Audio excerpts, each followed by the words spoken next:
Thalore Jerusalem ധ്യാന കേന്ദ്രത്തിൽ കിടപ്പ് രോഗികൾക്കും ഭിന്നശേഷിക്കാർക്കുമായി സഹനപൂക്കൾ എന്ന ശുശ്രൂഷയുടെ ഭാഗമായി 50 വർഷത്തിലധികമായി രോഗികളായവരുടെ സഹന സുവർണ ജൂബിലി ആഘോഷിച്ചു. വിശുദ്ധ കുർബാനയോടെ ആരംഭിച്ച യോഗം ഹുസൂർ രൂപതാധ്യക്ഷൻ അഭിവന്യ മാർ സെബാസ്റ്റ്യൻ പൊഴേലിപ്പറമ്പിൽ പിതാവ് ഉദ്ഘാടനം ചെയ്തു. പരിശുദ്ധ പിതാവ് ലിയോ 14 മാർപ്പാപ്പയുടെ ആശീർവാദ പത്രിക ജൂബിലി ആഘോഷിക്കുന്ന 7 വ്യക്തികൾക്ക് സമർപ്പിച്ചു. സഹനപൂക്കൾ അംഗങ്ങളുടെയും ബൈബിൾ ഗ്രാമം കുട്ടികളുടെയും അടുത്തുള്ള ഇടവകകളിലെ കുട്ടികളുടെയും വിവിധ കലാപരിപാടികൾ അരങ്ങേറി. ജെറുസലേം ധ്യാന കേന്ദ്രം ഡയറക്ടർ ഡേവിസ് പട്ടത്തച്ചൻ ശുശ്രൂഷകൾക്ക് നേതൃത്വം നൽകി. രോഗികളും ഭിന്നശേഷിക്കാരും അവരുടെ കുടുംബാംഗങ്ങളുമായ നിരവധി പേർ ആഘോഷത്തിൽ പങ്കുചേർന്നു.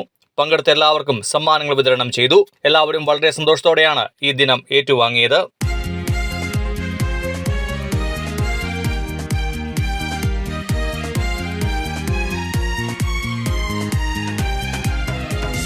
ദുഃഖത്തിൻ കാർമേഘങ്ങൾ എന്നിൽ നിന്നും ദൂരെ അകറ്റി, ആനന്ദത്തിൻ ആത്മമാരി ചൊരിഞ്ഞുകൊണ്ട് യേശുവിന്റെ തോളിൽ നിന്നും ഭാരമിറക്കി, ശേഖരിച്ച കണ്ണുനീരാൽ വെണ്മേഘം തീർത്തു.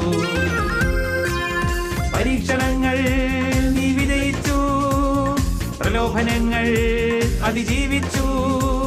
ക്ഷമയുടെ പടവിൽ ഗമയിൽ നീ അജയ്യനായി മുന്നേറി, ശത്രുവിന്റെ മാനസത്തിൽ കൂടൊരുക്കി. ക്ഷമയുടെ പടവിൽ ഗമയിൽ നീ അജയ്യനായി മുന്നേറി, ശത്രുവിന്റെ മാനസത്തിൽ കൂടൊരുക്കി. ദുഃഖത്തിൻ കാർമേഘങ്ങൾ